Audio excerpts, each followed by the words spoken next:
और अब बढ़ते आगे, रुक करेंगे कुछ अन्य खबरों का। अनूपपुर के कोतमा में एक होटल हादसे में एक बड़ा अपडेट आया। दरअसल 12 घंटे के बाद भी रेस्क्यू ऑपरेशन जारी है और हादसे में अब तक 2 लोगों की मौत होने की खबर सामने आ रही है, जबकि 5 लोगों को रेस्क्यू कर बाहर निकाल लिया गया। सभी 5 घायलों को अस्पताल में भर्ती कराया गया है, जहां उनका इलाज जारी है। दरअसल मौके पर मंत्री दिलीप अहिरवार और दिलीप जायसवाल भी पिछले कई घंटों से मौजूद हैं। मिल रही जानकारी के अनुसार अनूपपुर में हुआ यह हादसा, जहां इस हादसे को लेकर मिल रही एक और बड़ी जानकारी। 12 घंटे के बाद भी रेस्क्यू ऑपरेशन जारी है। हादसे में अब तक 2 लोगों की मौत हो गई है, जबकि 5 लोगों को रेस्क्यू कर बाहर निकाल लिया गया। सभी 5 घायलों को अस्पताल में भर्ती कराया गया है, जहां उनका इलाज जारी है। मौके पर मंत्री दिलीप अहिरवार, दिलीप जायसवाल पहुंचे हुए हैं और कई घंटों से लगातार रेस्क्यू ऑपरेशन की निगरानी वे कर रहे हैं। अनूपपुर में हुआ यह हादसा, जिससे जुड़ी हुई सीसीटीवी कैमरे की तस्वीरें भी सामने आई हैं और घटना के बाद लगातार रेस्क्यू ऑपरेशन के दौरान मंत्री दिलीप अहिरवार और दिलीप जायसवाल भी मौके पर पहुंचे हुए हैं। कोतमा में हुआ एक हादसा, जो कि अब 12 घंटे बाद भी इसका रेस्क्यू ऑपरेशन जारी है और पिछले कई घंटों से मंत्री दिलीप अहिरवार और दिलीप जायसवाल मौके पर डटे हुए हैं, राहत और बचाव कार्य की निगरानी कर रहे हैं। और आपको बता दें कि 12 घंटे से भी ज़्यादा का समय हो चुका है इस रेस्क्यू ऑपरेशन को चलाए हुए, और कितना और समय इसमें अभी लगने वाला है, इस पर अभी कुछ भी कहना उचित नहीं होगा। अभी घटनास्थल पर 2 मंत्री खुद मौजूद हैं, रेस्क्यू टीम मौजूद है और हर संभव सहायता यहां पहुंचाई जा रही है। आपको बता दें कि मंत्री दिलीप अहिरवार और दिलीप जायसवाल मौके पर मौजूद हैं। घटना तो दुखद है। जैसे मुझे जानकारी मिली है, जैसी खबर मिली तो निरंतर कलेक्टर से और हमारे मंत्री जी से निरंतर बात हो रही थी। 5 लोगों को मलबे में दबे निकाला गया है और लगभग बताया जा रहा है कि हमारे कलेक्टर द्वारा 2 मृत भी पाए गए हैं और 3 लोगों को अस्पताल पहुंचाया है। अभी ऐसी संभावना है कि 1-2 लोग और मलबे में दबे होने की संभावना है, मगर माननीय मुख्यमंत्री जी आदरणीय डॉक्टर मोहन यादव जैसे ही घटना का पता चला, उन्होंने हमको भी निर्देश दिया और तत्काल जैसे पता चला तो देख रहे हैं कि 3:45 बजे लगभग है और लगातार पूरा प्रशासन भी है। हमारे माननीय मंत्री जी भी लगातार जैसी घटना हुई लगातार वो घटना के बाद वो अभी तक यहाँ पर हैं और हम भी यहाँ पर लगभग आए। और आपको बता दें कि ये जो परिस्थितियां हैं, इस पर प्रशासनिक अधिकारियों की प्रतिक्रिया आप सुन रहे थे, जिसमें बताया गया कि किस तरह से रेस्क्यू ऑपरेशन चलाया जा रहा है। और चूंकि काफ़ी चुनौतीपूर्ण परिस्थितियां यहाँ पर बनी हुई हैं, उन चुनौतियों का सामना करते हुए मौके पर सभी कर्मचारी डटे हुए हैं और खुद मंत्री भी मौके पर मौजूद है। रवि ओझा हमारे सहयोगी इस वक्त हमारे साथ जुड़ गया। रवि, अभी क्या है डिटेल रेस्क्यू ऑपरेशन को लेकर?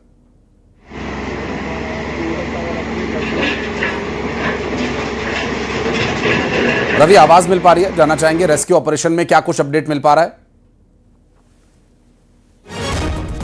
और अभी लग रहा है कि संपर्क नहीं हो पा रहा है। एक बार फिर से प्रयास करेंगे, रवि ओझा से बात करने का कोशिश करेंगे और ये जानने का प्रयास करेंगे कि क्या कुछ रेस्क्यू ऑपरेशन में चुनौतियां अभी देखने को मिल रही हैं और कब तक इस रेस्क्यू ऑपरेशन को सफलतापूर्वक संपन्न किया जा सकेगा। लगातार जो घायल यहां से निकाले गए हैं उन्हें हॉस्पिटल भेजा गया है और आपको बता दें कि अब तक 5 घायलों को बाहर निकाले जाने की बात सामने आई है, जबकि ताज़ा हालातों के बारे में और डिटेल्स हम आप तक पहुंचाएंगे। घटनास्थल पर 2 मंत्री भी मौजूद हैं और की गई कार्रवाई काफ़ी चुनौतीपूर्ण हालातों में, और 5 लोगों को बाहर अब तक निकाल लिया गया है, जिन्हें घायल हालत में हॉस्पिटल में एडमिट करवाया गया है। 12 घंटे से भी ज़्यादा का समय हो चुका है। रेस्क्यू ऑपरेशन अब भी लगातार जारी है। आपको बता दें कि हादसे में अब तक 2 लोगों की मौत होने की भी बात सामने आई है। घायलों को अस्पताल में भर्ती कराया गया है। मिल रही जानकारी के अनुसार अब तक 5 घायलों का रेस्क्यू किया जा चुका है, जबकि क्या कुछ और भी लोग इस मलबे में हो सकते हैं, ये डिटेल्स हम आगे आप तक पहुंचाएंगे। फिलहाल इस बारे में अभी तक कोई भी स्थिति स्पष्ट नहीं की गई है। हालांकि प्रशासनिक अधिकारियों का ये ज़रूर कहना है कि रेस्क्यू ऑपरेशन तेज़ी से चलाया जा रहा है और हर संभव सहायता लोगों को पहुंचाई जा रही है। रवि हमारे सहयोगी इस वक्त हमारे साथ जुड़ गए। रवि, 12 घंटे से भी ज्यादा का समय हो चुका है रेस्क्यू ऑपरेशन चलाए हुए, क्या है डिटेल्स?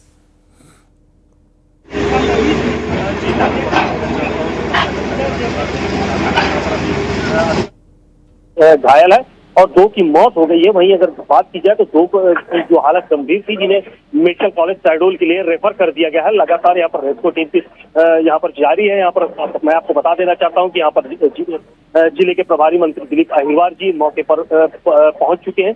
वहीं अगर हम बात करें जो स्थानीय विधायक और मंत्री दिलीप जायसवाल जी, वो भी यहाँ पर मौके पर हैं। और वहीं पर अगर हम बात करें कि कलेक्टर एसपी सभी जो जिले के आला अधिकारी हैं वो मौके पर उपलब्ध हैं और सारे रेस्क्यू टीम लगातार जारी है।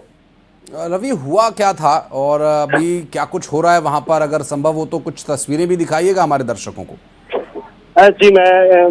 मैं आपको कैमरामैन को दिखाना बोलूंगा कि इसको दिखाएं। और मैं आपको ये बता देना चाहता हूं कि जो बिल्डिंग थी, जो बिल्डिंग गिरी है, जो चार मंजिल इमारत थी, उसके जस्ट बगल से एक जो खाली प्लॉट था, उस पर काम जो निर्माणाधीन बिल्डिंग का काम चालू था, जिसके दौरान यह हादसा हुआ है। हालांकि अभी तक स्पष्ट तौर पर अभी इस बात की क्लियर नहीं हुई है कि आखिर इसका मुख्य कारण क्या था, लेकिन जो प्राथमिक जांच पे आया है वो यह है कि जो बगल में खाली प्लॉट था, उस पर कार्य चालू था, जिसको लेकर यह हादसा हुआ। लेकिन रवि, जब ये बिल्डिंग गिरी, जिस वक्त ये दुर्घटना हुई, लगभग कितने लोग अंदाजन इसके अंदर मौजूद थे और दुर्घटना के बाद कितना समय लगा रेस्क्यू टीम को यहाँ तक पहुँचने में, और अभी कितना और समय लग सकता है इस रेस्क्यू ऑपरेशन को पूरा और मुकम्मल करने में?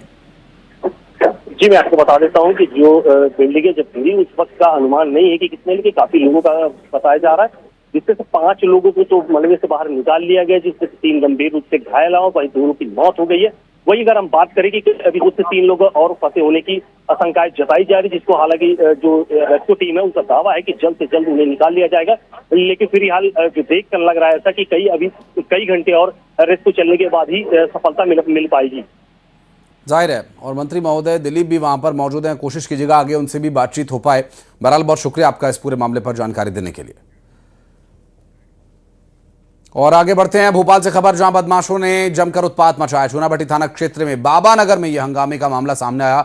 लोहे के पाइप डंडे से गाड़ियों में तोड़फोड़ मचाई और पूरे इलाके में दहशत फैलाने के इरादे से यह हरकत की गई। लोगों में इस घटना के बाद से डर का माहौल है। दरअसल अब पुलिस की कार्यप्रणाली पर सवाल उठ रहे हैं। खुलेआम उत्पात मचाते हुए बदमाश यहां पर दिखाई दिए हैं। चूनाभट्टी थाना क्षेत्र का यह पूरा मामला, पाइप और डंडों से गाड़ियों में तोड़फोड़ की गई है। भोपाल से सामने आया पूरा घटनाक्रम। आपको बता दें कि इलाके में दहशत है, लोगों में डर का माहौल है। और फिलहाल जो सीसीटीवी कैमरे में तस्वीरें सामने आई हैं, आपको दिखा रहे हैं इस वक्त। ये वही आरोपी हैं जो हथियारों से लैस होकर गलियों में घूमते हुए नजर आए और उत्पात मचाया, गाड़ियों में तोड़फोड़ की। और इस पूरी घटना के सामने आने के बाद से स्थानीय लोगों में आक्रोश है और वे पुलिस की कार्यप्रणाली पर सवाल उठा रहे हैं। और देखना यह होगा कि कब तक इन आरोपियों तक पुलिस की पहुंच हो पाती है। और भोपाल से खबर, जहां भोपाल में